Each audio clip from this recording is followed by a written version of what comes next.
Topic है respiration. क्या topic है? रेस्पायरेशन। रेस्पायरेशन को हिंदी में क्या कहते हैं?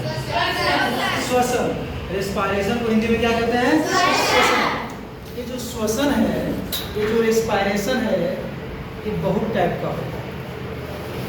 आम बोलचाल की भाषा में श्वसन का मतलब होता है सांस लेना, सांस छोड़ना। सांस लेना, सांस छोड़ना। अब सांस लेना को क्या बोलते हैं? इनहेलेशन। सांस लेना तो क्या बोलते हैं? इनहेलेशन। आप लोग को जब सर्दी हो जाता होगा तो देखते हैं विक्स वाइट क्या आता है, विक्स इनहेलर नाक में लेते हैं, अभी छोड़ते हैं तो अच्छा फील होता है। इनहेलेशन, इनहेलर, इनहेलर, इनहेलेशन मतलब सांस लेना और एक्सहेलेशन मतलब सांस छोड़ना। बाबा रामदेव को नहीं जानते हो? वो नहीं करते हैं? होता ही नहीं होता है? ये होगा सो करते हैं क्या? ये होगा तो सांस लेना इनहेलेशन, सांस छोड़ना एक्सहेलेशन, एक्सहेलेशन। चलो ठीक है। अब एक वर्ड है कोशिकीय श्वसन क्या होता है? सेलुलर रेस्पायरेशन क्या होता है? कोई भी चीज़ हम लोग जब खाते हैं, कोई भी चीज़ हम लोग खाते हैं, केला खाएं, नारंगी खाएं, चावल खाएं, जो भी खाएं, तो एक खाना जो है क्या चीज़ में ब्रेक डाउन होता है? खाना जो है क्या चीज़ में ब्रेक डाउन होता है? ग्लूकोज में। क्या चीज़ में? ग्लूकोज में। ग्लूकोज का फॉर्मूला क्या होता है?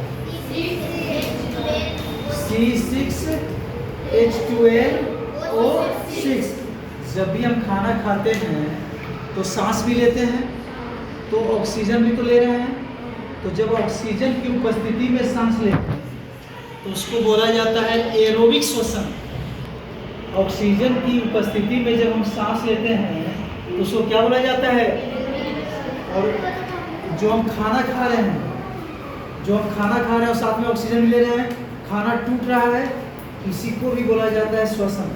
इसको भी क्या बोला जाता है? श्वसन। और बिना ऑक्सीजन के, ऑक्सीजन नहीं है, बिना ऑक्सीजन के जब हम लोग खाना खा रहे हैं, ग्लूकोज में टूट रहा है, तो उसको बोला जाता है एनारोबिक श्वसन। एरोबिक मतलब ऑक्सीजन के साथ और एनारोबिक मतलब बिना ऑक्सीजन के, विदाउट ऑक्सीजन। एरोबिक समझ में आ गया? एनारोबिक। अब इसके लिए एक रिएक्शन होता है, एक प्रतिक्रिया होता है। ग्लूकोज को हम रिएक्शन करवाएंगे ऑक्सीजन की उपस्थिति में। ग्लूकोज को किसकी उपस्थिति में रिएक्शन कराएंगे? ऑक्सीजन की उपस्थिति में। तो क्या बनेगा? CO2। CO2 बनेगा हमारे बॉडी में। तब हम कहते हैं कि CO2 हम छोड़ते हैं, यही CO2 बन रहा है, यही CO2 बन रहा है और साथ में पानी भी बन रहा है, H2O। जल का फॉर्मूला होता है H2O। भारी जल का फॉर्मूला होता है D2O। जल में भी एक भारी जल होता है, उसको हम आगे सीखेंगे कभी। और साथ में बनता है ऊर्जा। मेरे पास एनर्जी है तब तो हम बोल रहे हैं, चल रहे हैं। आपके पास एनर्जी है तब तो आप बैठी हुई हैं, तो पता चले कब गिर को पता।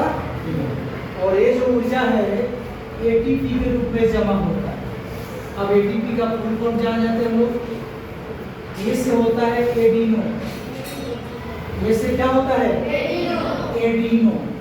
T से होता है ट्राई, एडिनो ट्राई। और P से होता है phosphate, adeno try phosphate. ATP का फुल फॉर्म क्या होता है? Adeno try phosphate. समझ में आ रहा है? Adeno try phosphate. ये रिएक्शन याद रखना हमेशा। ग्लूकोज का फॉर्मूला फिर बता दीजिए। हम लोग क्या क्या सीखे? इनहेलेशन सीखे, सांस लेना, एक्सहेलेशन सांस छोड़ना। कोशिकीय श्वसन दो टाइप का, एरोबिक, एनारोबिक। एरोबिक में ऑक्सीजन के साथ होगा, एनारोबिक में ऑक्सीजन के बिना होगा। ग्लूकोज का फॉर्मूला क्या होता है? C6H12O6। ग्लूकोज किसके साथ रिएक्शन करेगा? ऑक्सीजन के साथ हमारे बॉडी में। तो क्या बनेगा? कार्बन डाइऑक्साइड प्लस जल प्लस एनर्जी, और जो एनर्जी होता है इसी के चलते हम लोग चल रहे हैं, खा रहे हैं, हंस रहे हैं, जो भी कर रहे हैं, प्रोसेस कर रहे हैं। और ये जो एनर्जी होता है ये किस रूप में जमा होता है हमारे बॉडी में? एटीपी के रूप में। एटीपी का फुल फॉर्म क्या होता है? एडिनोसाइन ट्राई, एडिनोसाइन, यहाँ साइन लिख दीजिए,